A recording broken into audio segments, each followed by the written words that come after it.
Herkese merhaba. Altın Gün İstanbul'da, şehrimizde. Bugün onlarla röportaj yapacağız. Otellerinin önündeyiz şu anda. Az sonra yukarıya terasa çıkıp onlarla buluşacağız ve son albümleri hakkında konuşacağız.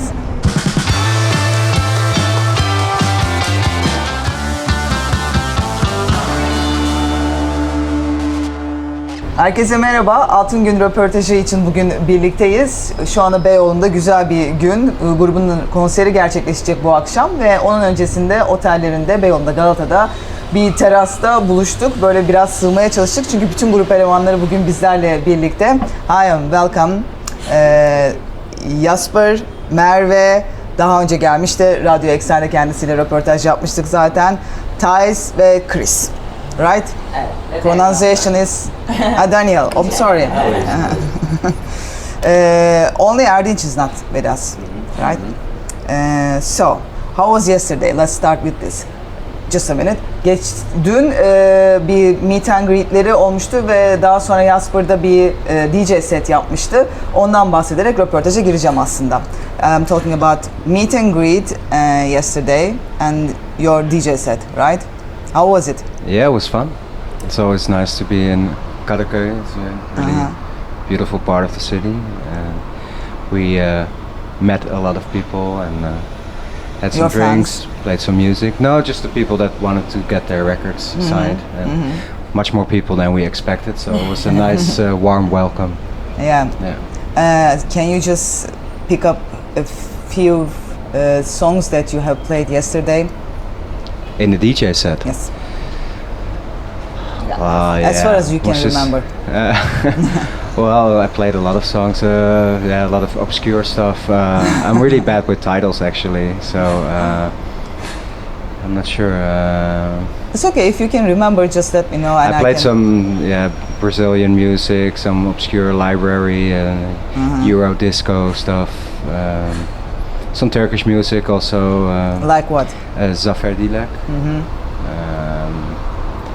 I played a different version from Koçedunya, also the song that we play, but I forgot the name of the artist actually.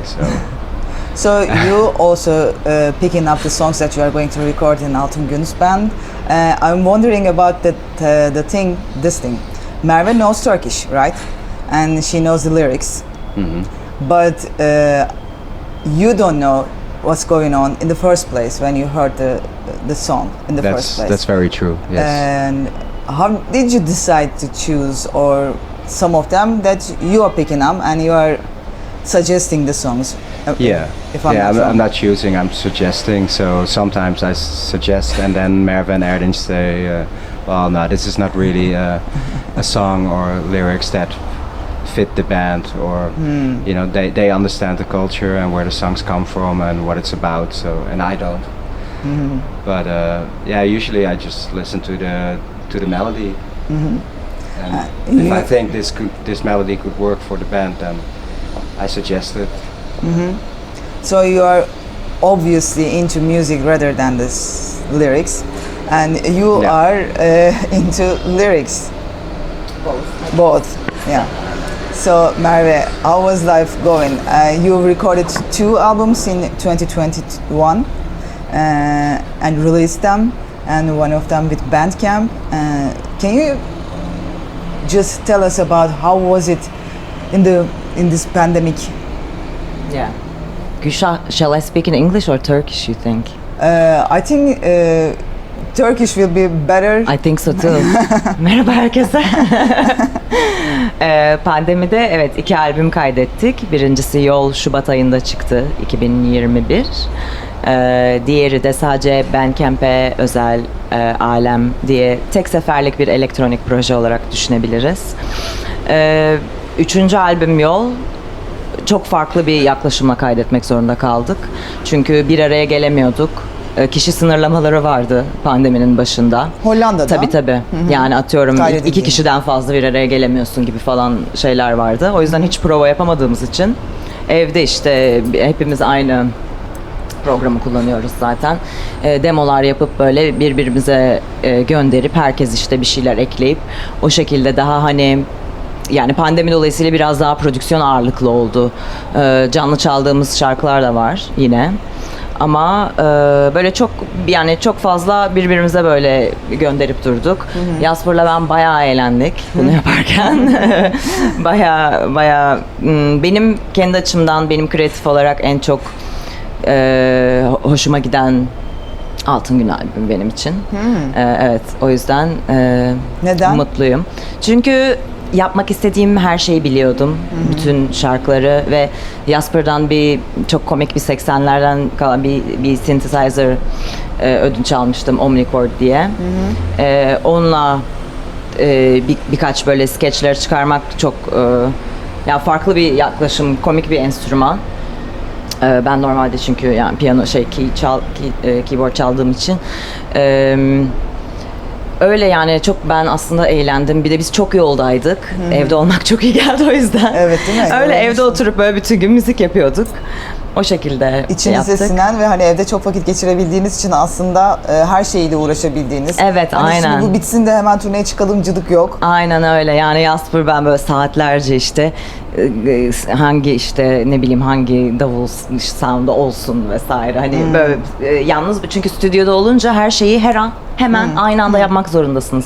Ama evde yalnız olduğunda saatlerce böyle acaba şu ton şöyle mi olsa diye böyle saatlerce onu oynayabiliyorsun. Evet. O yüzden o benim çok hoşuma gitti açıkçası. Çok güzel.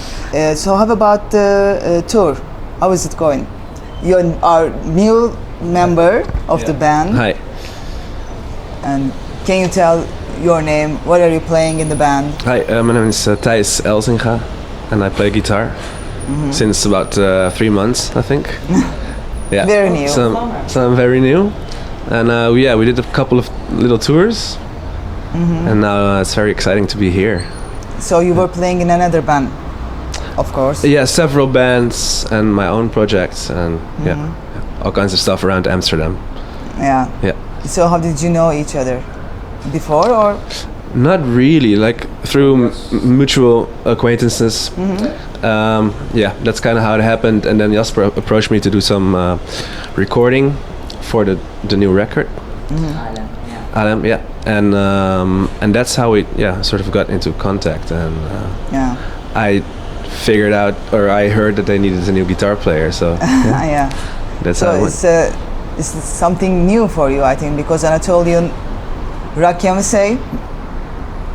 Can we just sign it like that, Anatolian rock, Sure. Anatolian pop? Which one do you prefer? I don't know. So it's something new for you. So how does it feel? It's really nice. Is it groovy or is something totally different? It's very groovy.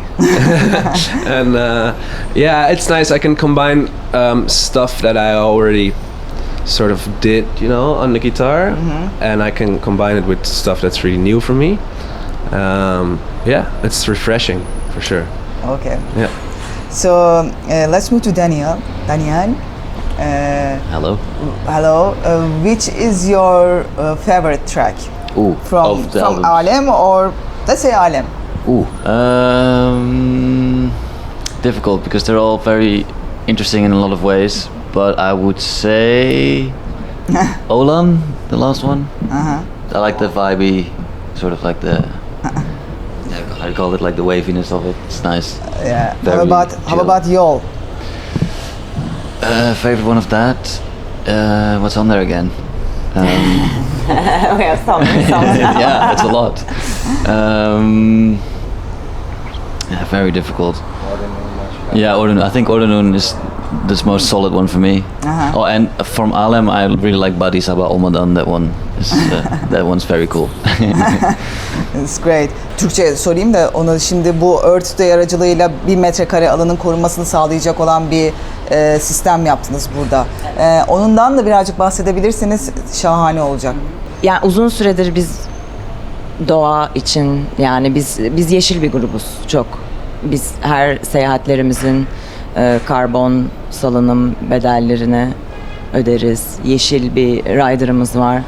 Hiç yani belki kulislerimizde plastik vesaire istemiyoruz. Hep böyleydi başından beri. Ama yeterli gelmiyordu bize bu. Çünkü hani bizim endüstrimizin gerçekten çok büyük bir karbon izi var. Evet. Mesela bir takım büyük gruplar bıraktı turne yapmayı. Yani şimdi bizim öyle bir şansımız yok yani. Hani, hayatımızı kazanmak zorundayız ama biz o noktayı çok iyi anlıyoruz. Mesela birçok artistler de böyle işte okyanus temizleme vesaire bu tür şeylere işte öncülük ettiler. Biz de dedik ki biz ne yapabiliriz? Pandemide elimizde çok boş vakit var. Evde tıkıldık kaldık. Konser veremiyoruz, turneye çıkamıyoruz. Ne yapalım? Hadi tek seferlik bir elektronik proje yapalım. Yine tamamen bilgisayarda. Hiç canlı davul falan yok. Her şey drum computer'lar vesaire. O şekilde başladık. Aslında amacımız birçok bizim birlikte turnelerde tanıştığımız artistlerle de birlikte çalışmaktı.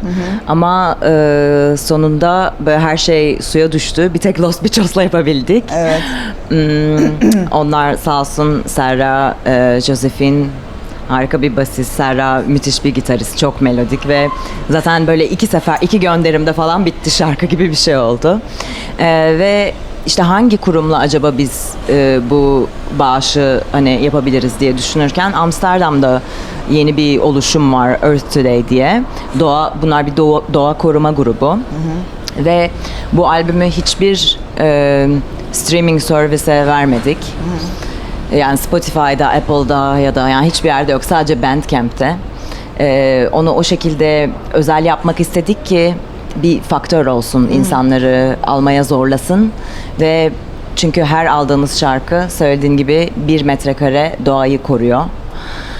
Öyle güzel, bu şekilde bunu ya elimiz yani bir şey yapmak istedik doğa için. Yani iklim krizi farkındayız. Yangınlar, seller. Tabii. Yani hiç iyi bir yere gitmiyoruz. Ben bayağı tedirginim ya geleceğimiz açısından. Çok. O yüzden gerçekten hani bir şey yapmak istedik. Belki de birazcık da örnek olsun istedik. Başkaları da hani yapsın böyle şeyler. Hani farkındalık yaratmak için. Öyle alem o şekilde oluştu. Çok güzel.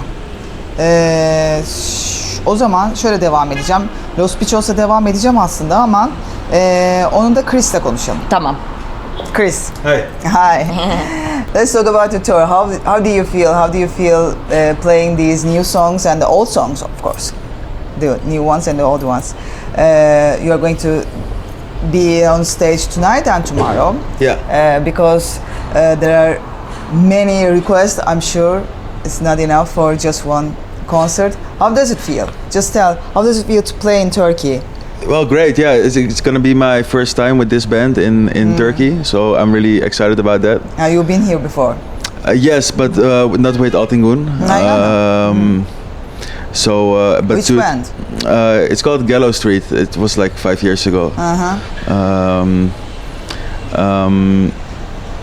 But I'm really excited to play these Turkish songs for the Turkish audience tonight. I really love the shows in Europe, but I think it's going to be a different thing to play them here. So it's your first time that I want you to compare the Turkish audience and the European ones. So who wants to answer this question? Can you pass the microphone, please? So the difference Between the European... I've been in Italy, by the way. It's the first time that I saw. That was like our first show, I think. In Beaches Brew. Oh, I wasn't there. Yeah, he wasn't there back then. The second one, I think, was. But it's a great festival. Yeah, it was a great festival, and the band was marvelous, really. And I saw the European audience over there. Yeah. They are, dancing like crazy, and I was shocked. It's the first time that I saw Altın Gün on stage. That's so goosebumps for me, Yeah, the nice. European people it's dancing funny to Turkish see, songs. Because I'm not Turkish, then it's also very surprising how people that I know react to the music as well. Like the Dutch people, the Dutch crowd is very stiff and stubborn, but for some reason it works for them as well. And why do you think so? I have no idea. You don't know? I don't know, it's just magical. I don't know what happens, but just something happens and it works. And it's funny to see that like per country in Europe it changes a lot how people react. And like the Turkish crowd is absolutely the best. But in France they also have, for some reason there's always something happening in France. There's just this thing in the air, I don't know what it is. In America? America is also pretty good. Like so surprisingly there are Turkish good, audience actually. in American Not very much. Really? There's only like very few expats, you know, in America. Like Europe has a bigger history of Turkish people moving there. Yeah. Especially Germany. Aynen. Almanya, Hollanda, Fransa. Fransa'da bir tık daha az Türkler. Belçika. Bunlar daha Türk nüfusun yoğunluklu olduğu. Amerika'da ben de şaşırdım. Çok fazla Amerikalı vardı. Allah, çok az böyle bir iki Türk hani. Peki bu plak şirketinin şeyinden olabilir mi? Yani orada Amerika'da başka bir plak şirketiyle Avrupa'da Glitter House'la çalışıyorsunuz. Hani öyle bir şey olabilir mi? Yani şöyle orada da gerçekten böyle müzikleri seven çok niş bir kitle var. Mesela atıyorum yani Khruangbin, Tame Impala vesaire dinleyen insanlar bize de direkt yöneliyor. Suggest, bunu dinleyen bunu da sevdi gibi böyle. Yani öyle mi oluyor artık ya da nasıl bilmiyorum çünkü bu artistler de aslında bizi de yüceltiyor orada aslında. Tabii. Tanıştığımız bir takım işte bu artistler. Onlar da bizim ismimizi veriyor.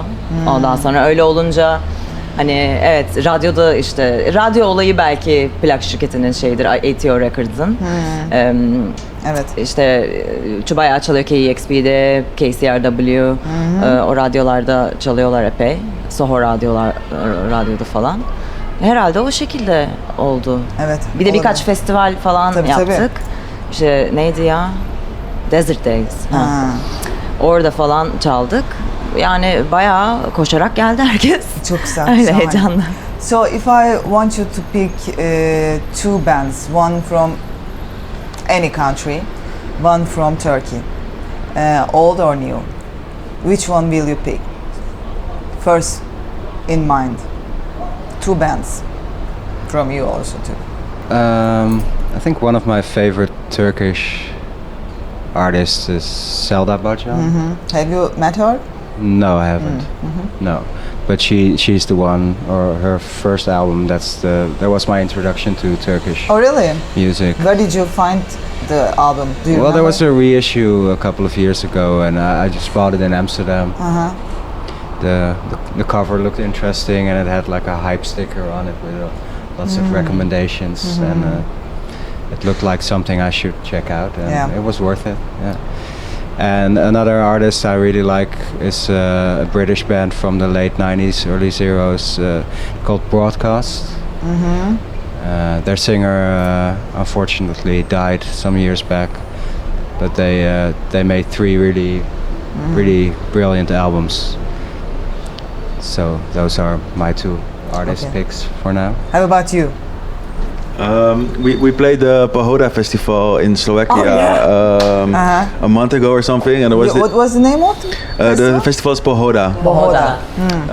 And there was this band from Georgia and France, and they're called Murman Tsulatse. And they're the best. They have the best live energy. It's a bit like. Yeah, I was. It's a bit trashy. Yeah. It has some familiarities with Altın Gün, but then in a very rough kind of way. Altın Gün in a Borat kind of way. Yeah. And yeah, these just really nice guys and cool music, and really, especially live energy was the best. Okay. Yeah. Ya Türk grubu şu an Baba Zula diyorum çünkü çok saygım var onlara. Yıllardır bu işi yapıyorlar ve helal olsun diyorum. Çok seviyorum onları. Hiç bir araya geldiniz mi? Yani çok az. Yani bir kere bir Belçika'da ama böyle bir şey ben çok utanmıştım. Ne bileyim birlikte bir şey yapsanız falan işte şahane olmaz mı? Yani olabilir tabii. Bilmiyorum yani hiç öyle bir denk gelmedi açıkçası ama böyle bir hani selamlaşmıştık. Evet. Yabancı grup olarak da ben de öyle bir örnek vereyim. Biz Slovakya'da Pohoda Festival'de çaldık ve ondan sonra ben bayağı bir şeye takıldım. Dry Cleaning Band. Evet. Onlar da müthiş tatlı insanlar ve çok cool olduklarını düşünüyorum. Özellikle Florence'ın böyle harika bir tribi var sahnede gerçekten. Öyle. Başka ülkelere falan farklı festivalleri gezdikçe böyle farklı gruplarla da tanıştıkça insan evet de değişiyor. Bunda şey oldu. Biz residence yani 5 gün boyunca aynı festival çünkü pandemiden dolayı bütün gruplar 5 gün boyunca aynı saatte çaldılar. Şimdi öyle olunca çünkü normalde bir festivalde çalıyorsan giriyorsun ve çıkıyorsun. Hiç kimseyle ne tanışmaya, ne vakit geçirmeye, hiçbir şeye vakit yok ki başka gruplarla kaynaşmaya. O yüzden az insan almak için mi böyle bir şey yapmışlar? Hayır, çok fazla uluslararası grup getiremedikleri için böyle seçme, işte bir takım gruplar, Woo's yine İngiltere'den, onlar vardı. Öyle olunca işte o Merman falan biz bayağı böyle çok iyi anlaştık çünkü 5 gün boyunca beraberdik. O da çok aslında nadir olan bir şey, söylediğim gibi, çünkü hep böyle gir çık olduğu için genelde. Evet. Öyle diyeyim ben de. Güzel. Ben bunların isimlerini senden alacağım, hiç anlamıyorum çünkü Tamam, şu an. ben söyle, ben yazarım. Same question? Yes, same question. Okay. It's a hard one for me. The Turkish music is quite new, so I don't know a lot of artist names. Okay. I'm getting to hear all kinds of songs and in the bus and everywhere, but so I'm not really qualified yet to answer that question. From other countries? As in bands. Artist band. Artists. Yeah, well, right now I'm listening a lot to Lee Scratch Perry. He passed away 2 weeks ago. So that's, what I'm listening to right now. And I was gonna say, like, Dry Cleaning was a great live act we saw in Slovakia. Yeah, that was really great. My favorite ones, Turkish, I would say Zelda maybe too. I like Zafer Dilek is also really good, but that's not really. He's like a producer, right? Kind of composer. Yeah, I mean, so yeah, that one is also like one of the best, I guess. And internationally, that's so difficult. I guess my go-to band is Tame Impala for some reason. I always end up listening to them. If I don't know what to listen to, I'll just listen to them because it's there always for some reason. I don't know why. I can understand why. Yeah, maybe it was my introduction to psychedelic music or something. I don't know. It's always there for some reason. So I have to say that, I think. So what are you aware of in the tour in this pandemic? Still, you have to be very, very careful in these times. What are your plans in the future? Last question. Tour must be very difficult for you. You have to be very, very careful, extra careful.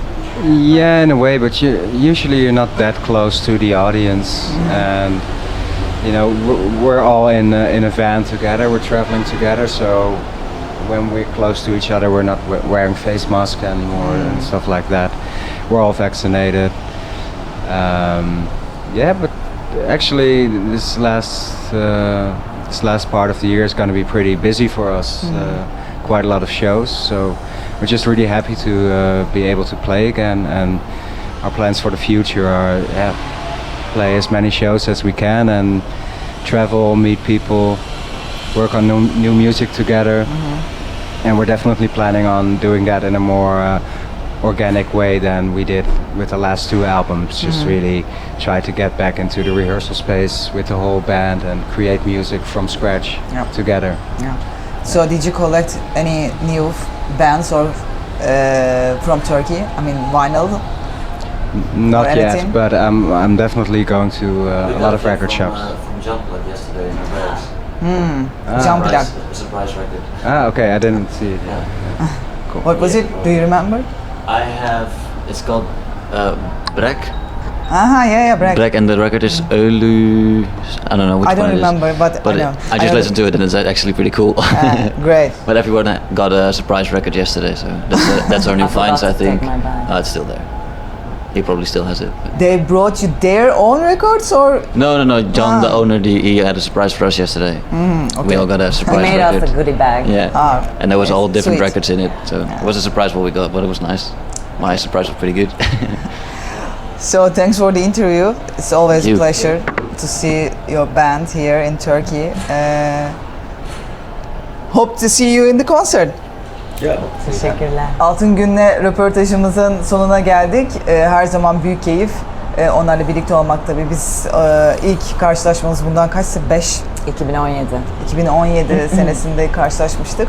Az önce de söylediğim gibi onları o farklı bir ülkede, farklı bir audience izleyici, dinleyici karşısında izlemek, ilk defa böyle tanışmak çok keyifliydi. Benim de ilk onları da dinleme ve izleme şansım orada olmuştu. Bundan sonra da mutlaka sık sık karşılaşacağızdır. Teşekkür ederiz. Evet, Thank you very much. Teşekkür ederiz.